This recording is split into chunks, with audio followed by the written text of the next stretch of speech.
has been a decade of breakthroughs and developments in medicine and psychiatry. Scientists have developed a new technology to cure mentally ill adults. With the use of electroshocks, the minds of sick patients are being wiped clean, giving them a fresh start. On this blank slate, physicians then imprint a new, healthy personality. Remaking people, shocking them into obedience. This is a story about that powerful idea. In the 1950s, it caught the attention of the CIA. The agency funded a series of experiments.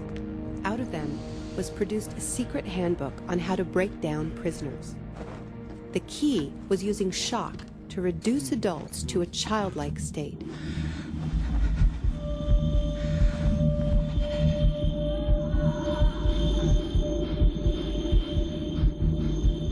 It's a fundamental hypothesis of this handbook that these techniques are in essence methods of inducing regression of the personality.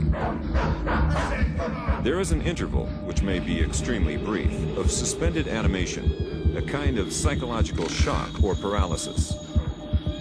Experienced interrogators recognize this effect when it appears, and know that at this moment the source is far more open to suggestion, far likelier to comply than he was just before he experienced the shock.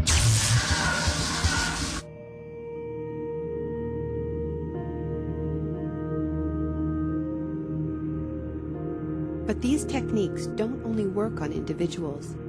They can work on whole societies. A collective trauma, a war, a coup, a natural disaster, a terrorist attack puts us all into a state of shock.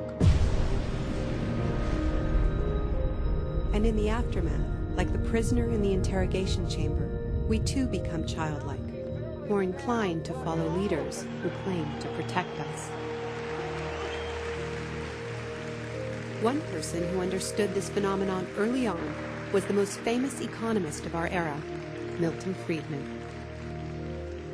Friedman believed in a radical vision of society in which profit and the market drive every aspect of life, from schools to healthcare, even the army. He called for abolishing all trade protections, deregulating all prices, and eviscerating government services. These ideas have always been tremendously unpopular, and understandably so. They cause waves of unemployment, send prices soaring, and make life more precarious for millions. Unable to advance their agenda democratically, Friedman and his disciples were drawn to the power of shock. The subject should be rudely awakened and immediately blindfolded and handcuffed.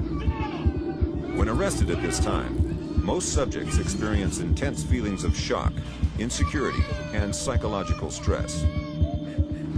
The idea is to prevent the subject from relaxing and recovering from shock.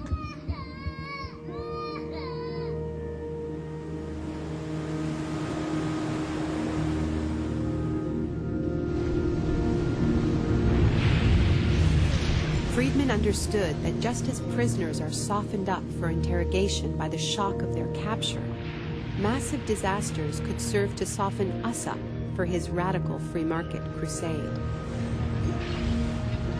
He advised politicians that immediately after a crisis, they should push through all the painful policies at once before people could regain their footing.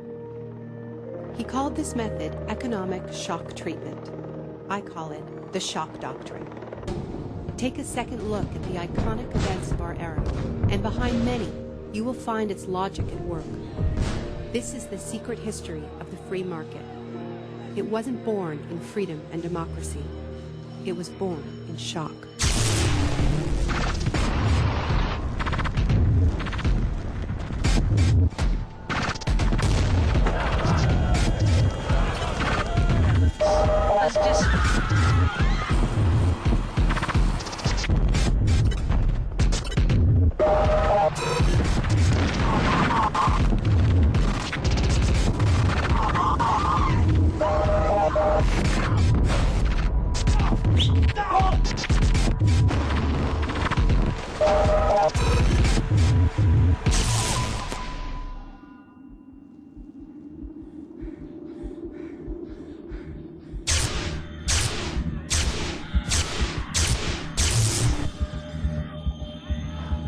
Isolation, both physical and psychological, must be maintained from the moment of apprehension.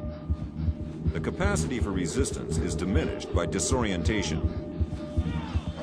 Prisoners should maintain silence at all times. They should never be allowed to speak to each other. There's one other thing I've learned from my study of states of shock. Shock wears off. It is by definition a temporary state. And the best way to stay oriented, to resist shock, is to know what is happening to you and why.